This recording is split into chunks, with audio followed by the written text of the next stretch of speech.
நமக்கு நல்லா தெரியும், வாழ்க்கையில் மனப்பான்மை என்பது மிக முக்கியமானது. நம்ம வாழ்க்கையில் நமக்கு என்ன நடக்குதோ அது 10% தான்.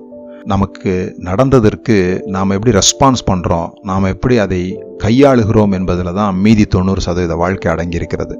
ஆகவே ஒரு 7 வகையான மனப்பான்மையை குறித்து இந்த பதிவிலே நான் உங்களுக்கு சொல்ல போகிறேன்.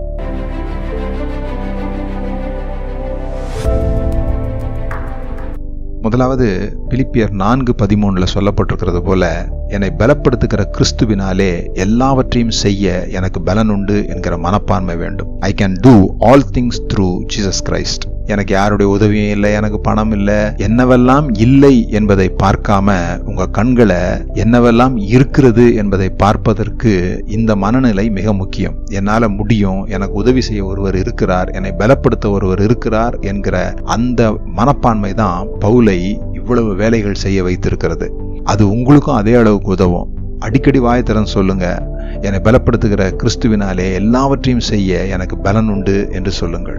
ஒருவேளை அவ்வளோ பெருசா உங்களுக்கு சொல்ல முடியலன்னா, எல்லாவற்றையும் செய்ய எனக்கு பலன் உண்டு என்றாவது சொல்லுங்க. I can do all things, I can do all things என்று சொல்லுகிற அந்த மனப்பான்மையை வளர்த்து கொள்ளுங்கள். இரண்டாவது, எல்லாம் நன்மைக்கு ஏதுவாக நடக்கிறது என்று ரோமர் 8:28 பவுல் சொல்லுகிறார். Everything works good for me. எல்லாம் நன்மைக்கு ஏதுவாக நடக்கிறது.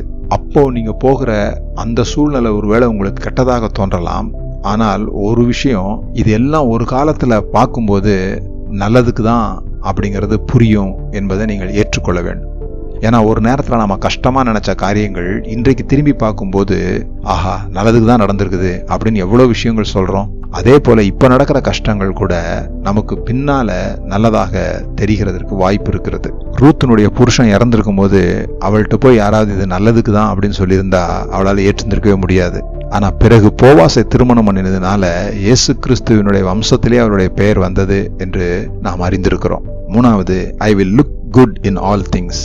எல்லா காரியங்களிலேயும் நீங்க நல்லதையும் பார்க்க முடியும், கெட்டதையும் பார்க்க முடியும். ஆனா ஒரு கெட்ட காரியத்துல கூட உங்களால நல்லதை பார்க்க முடியும்னு சொல்லி சொன்னா நீங்கள் தான் மிகச்சிறந்த வெற்றியாளர்களாக மாற முடியும். ஹிட்லர் காலத்துல ஒருத்தரை ஜெயில போட்டாங்க. அந்த ஜெயிலுக்குள்ள அவங்க பைபிள் வச்சிருந்தாங்க. அவங்க ஒவ்வொரு நாளும் ஜெபம் பண்ணுவாங்க, ஆண்டவரே இந்த பைபிள் மாட்டிடக்கூடாது அவங்க கிட்ட, அந்த ஹிட்லருடைய சோல்ஜர்ஸ்ட.